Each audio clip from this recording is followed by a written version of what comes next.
Welcome back. You're watching Business Lunch, and let's take it straight to the earnings corner. And Sanjeev Goenka, the chairman of Philips Carbon, joins us now live.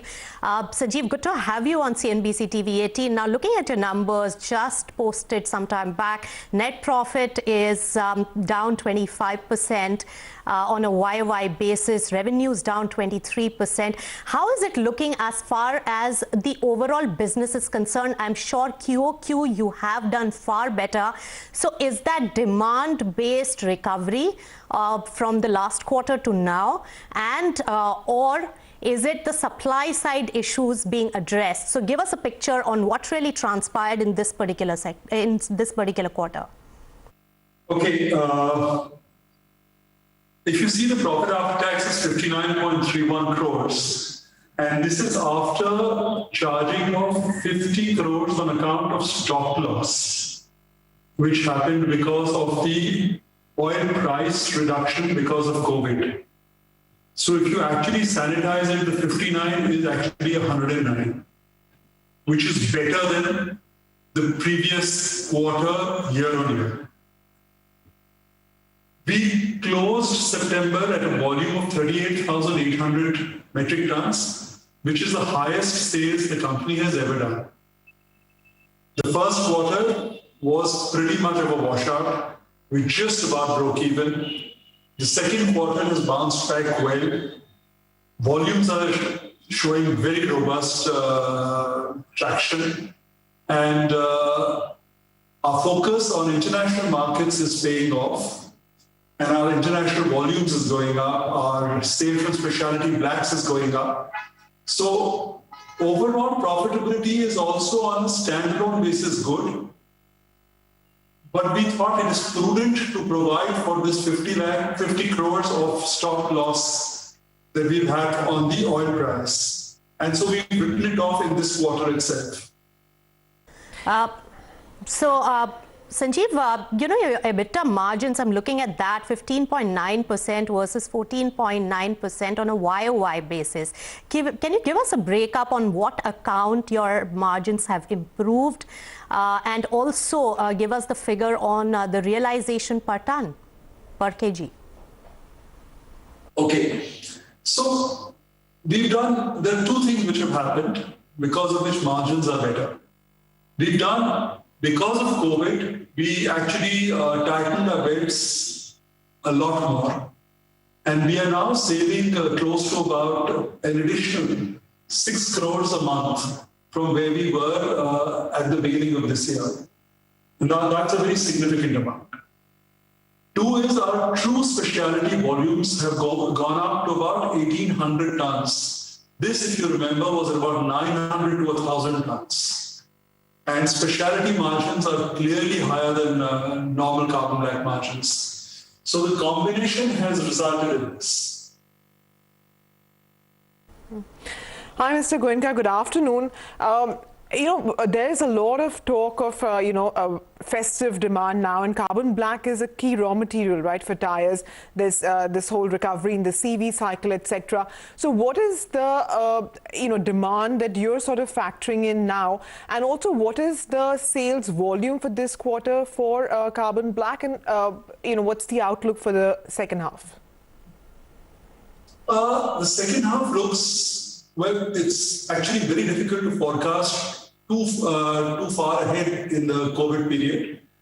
But the next quarter definitely looks fairly strong. October is looking to be a very good month. So is November. And if indications of advance orders for December are to be believed, then so is December. So this quarter looks good. As I said earlier, for the month of September, we had the highest sales ever, 38,800 tons. That is what we believe will be close to being representative through this quarter, and we hope for the remainder part of this year. You had guided last quarter for near normalcy in operations, led by this aftermarket demand. So are you seeing that already? Can you give us a sense or color on, what it looks like on the ground? Yes, it does. I think we are, we've taken a lot of action in our plants and workplace for safety, hygiene, and all that. And right now, I think volumes are certainly coming back. The tire industry looks very strong. And our production is not impacted because of all the hygiene factors we've taken. So yes, I'm bullish about the next couple of quarters for sure. Bullish, yes, but how are your raw material prices? Because that will have a huge impact on your cost component. And on the other hand, are you looking at any changes in the product mix? We certainly will continue our thrust on increased production of specialty blacks. A new plant for specialty blacks at Palej will get commissioned in the first part of the calendar year, January 21. So the last quarter of this financial year, that's 32,000 metric tons at a cost of 145 crores. Now that would be a significant addition and that will add to our specialty volumes. Our research and development centers in Belgium and Palej are doing extremely well, and new products and new molecules are being developed. So we hope that that will also give us some traction in terms of higher margins.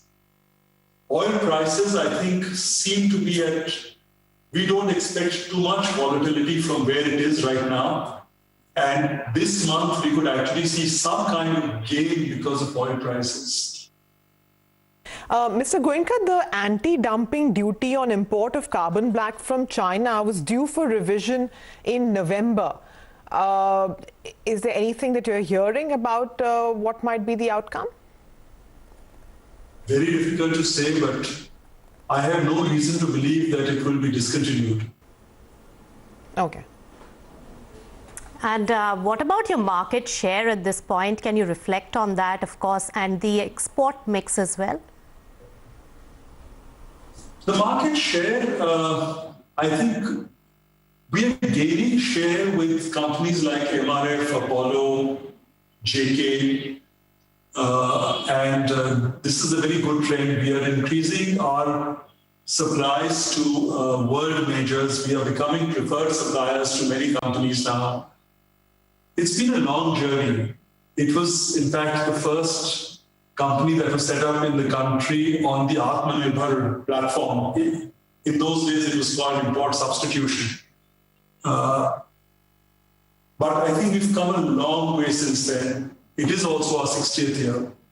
And yes, our share is increasing, our volumes are increasing, and we are now moving ahead. We had put on hold our plant in Tamil Nadu because of COVID. But we are now moving ahead with that new plant. It's a 150,000 ton plant at a cost of 600 crores. The land acquisition is coming close to an end. And I think all the issues with the Tamil Nadu government are sorted out. So hopefully we will be in a position to begin work on that project very soon. Right. So Sanjeev Goenka, Street likes what you're saying, 4.5% up on the counter. And of course, many congratulations on your 60th year as well. You sound very positive about the future prospects. So all the best for that. And thanks so much for joining us on CNBC TV 18. So that was about Philip Carbon, and we've completely run out of time on Business Lunch. Stay tuned to CNBC TV 18.